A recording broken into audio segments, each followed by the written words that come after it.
Good morning, this is Makané here, and I'm doing a reading with Tarot of the Cat People today. What do we need to know for today? Speak to us, O wise Kites, and guide us in the ways of living on this earth, overcoming obstacles, and to reharmonize with the earth and know our role in this strange world of seeking gain, control, power, material wealth. How do we find our true purpose? Okay, so we have here the... Whoa. I dropped you for a second. The Wheel of Fortune. Okay. We also have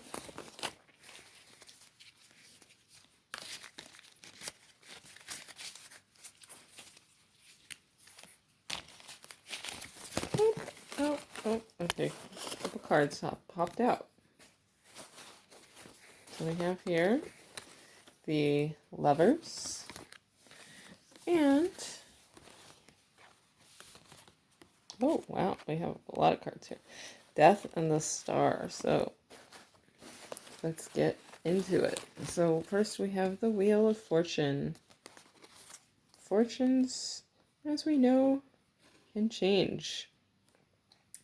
And this card represents how we actually have a role in choosing and in just like deciding our fate. So because the Wheel of Fortune relates to rise and fall of power, is controlled by the Emperor, so who, like rulers of ancient civilizations, is regarded by his subjects being both a man and a god. So, but he is also someone who could be seen as like a little bit beyond gender. He's wearing here a beautiful, almost like a gown. He's got his jewelry, crown, so a beautiful sort of sense of being in balance. So being one whom all powers converge and whom all powers radiate. So it's about tapping into our own inner power. So holding the power of life, death, good, and evil, using it as he sees fit. The Emperor sits on his throne, but he knows his time too will come, and he will also have to die, be replaced by another, who will also decline and die in return. I'm reminded of this song. It was like, I think it was MGMT, about you marry a model, you grow up, you have kids, your kids marry models. It was like this humor kind of take on society. But being replaced by another who will decline and die in turn. The wheel represents the endless cycle of life, birth, death, growth, maturity, and rebirth without beginning or end.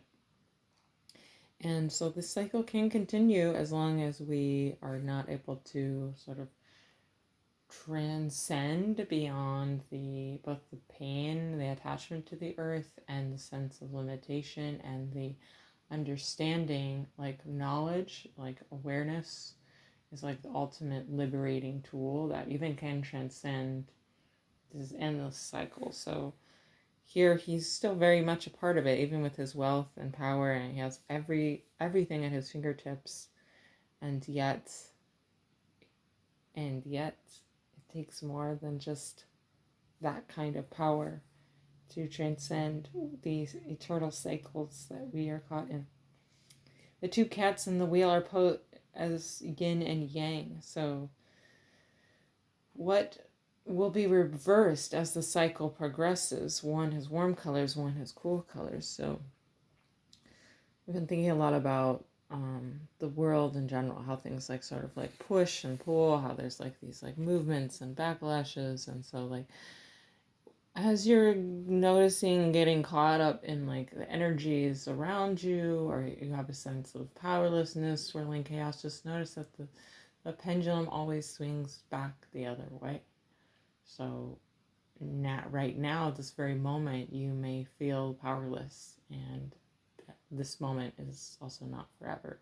So there will come a time when and this moment can absolutely be right now, when you are owning your own inner sense of power and strength and will, and using it for harmony, good, balance. Like remembering that just as we are wielded over, so if we wield over another, we can enact the same circumstances. So rather than continuing cycles that are harmful or violent, how can we understand our role in the balance and be of greater service to harmony and the goodness of all? Okay, so we have here the Lovers. And this is another major arcana card. And this is a beautiful sort of like homage to Klimt. We have our beautiful cats, even in harmony. And we're seeing this couple in great union. So this is interesting. Like, we have a lot going on here. Major arcana up the wazoo. This deck has been really shuffled, so I promise. So it seems very auspicious that we're getting all major arcana. Okay. The camera is not cooperating today. Lovers are enveloped in a single all-embracing drape, a union symbolic of harmony that is both physical and mental. So it's loose and carefree rather than formal. So yes, we're again urged here to tap into harmony, balance, remembering that it takes two, baby, two to tango. You know, if we're in an argument or a conflict, just remembering the sense of both, like, wanting to be understood. Both people just want to be understood and heard and seen and witnessed and felt fully. And so you can see they're glowing, their love for each other, they're fresh and innocent, and their cats echo their purring gestures. So like part of our sense of love and desire is birthed in a very young age. Our sense of attachments are formed at a young age. And so when we feel that sense, it's sort of like a return to our inner child. It can be like in harmony and peace with the world once again. So remembering also that when we are connecting to others from that sense of curiosity, it like that's why love can be so painful, because like it hurts those most tender and most deep parts of us. But that's also why it challenges us to grow, and why it helps us to evolve into like the highest self, which is part of what can help us to transcend the endless cycles. So there are tests, there are frustrations, but this day is about being in harmony, being deeply involved with your emotions. It could be with a friend, a relative. Perhaps there's a sense of distrust or anything going on, but ultimately your good feelings will win. So just know that if you focus on harmony today, that will bode well for you. Okay, so we also have the Star. So, and I just brought up those bad things. It's not implying that there are bad things afoot here, but it's just saying that like every time we're dealing with another, there's a potential for some discord, right? It's just more, bringing more into the mix. So saying there's more going on here than just you today. It's about keeping things in balance. Okay, the Star. The Star we have is beautiful, sort of diva queen. Oh my god, I love her disco fabulousness. She's got strength galore to sort of like summon and bring into the world what she wishes. She has here a cat that is arising from her hands, and she's just like, yep, I can just summon beautiful, magical, yeah, like she's confident. She's like, I can bring hope, I can bring inspiration. So just remembering your own power. You actually have the power to like summon into the world what you want here today. So it's like, what do you want it to be? How do you want today to look? So bringing your magic, and just being aware that yes, like the Wheel card was reminding us, like even the Emperor is not beyond the cycles of life and death. So death as our teacher, as our guide today. So let's look at the card of death and its meaning in this deck. I'm still getting to know it just a little bit. So you can see here that death he's moving, he's on the move, he's looking at you, he's like, yeah, I could come for you anytime. The cat, it's terrifying.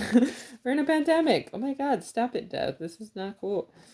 The cat here is on the prowl, is hunting. So even in death, the cat is like ready to strike. Still in that sense of like, what's next, what's beyond. We're anticipating, right? Like as we are in this strange time, we're in a state of like continually looking forward, looking back, looking at our life, and taking stock. Or at least I am. So death is a companion cat, symbolic of the passing not only of human life, but as animal life as well.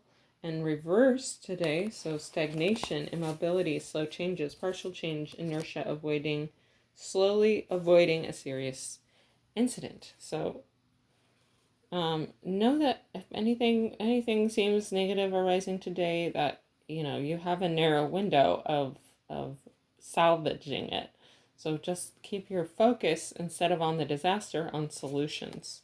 And this is always a good wisdom, especially as we're in a state of many crises, and we're being thrown into many crises. It can be easy to sort of like succumb and just be like, I'm just a victim, and things are just always hard and it's overwhelming. But instead, we actually have power to manifest, summon what we like. We actually have love, support. We actually have a way to sort of summon our inner harmony with our inner child, and to be in balance in a way that's really joyful and beautiful. So whatever nourishment we get from those we love is really going to help us today. And we also have here the reminder that it's important to hold on to your sense of power and will, and don't abandon that, because it's your responsibility. It's your life, baby. So, rewriting the story. This is a little excerpt from a book I'm reading called Pussy Prayers, and it's all about sacred, sensual rituals for wild women. It's actually written for Black girls. I bought it sort of as a interesting quest into my complicated ancestral history, which is like somewhere way back beyond. I had Moorish ancestors, I had Algerian ancestors, and yeah. So I'm not trying to pose here, but I'm just I wanted to honor where this wisdom's coming from. So rewrite your story. I'm going to read this little excerpt.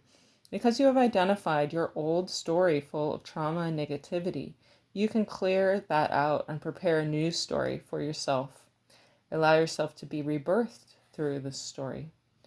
Write your new story to include what you would love to be true about you. Read this to yourself each day, and whenever you feel yourself moving back towards your old negative story, visualize your highest self, the self you want to present to the world. Manifest this story into being.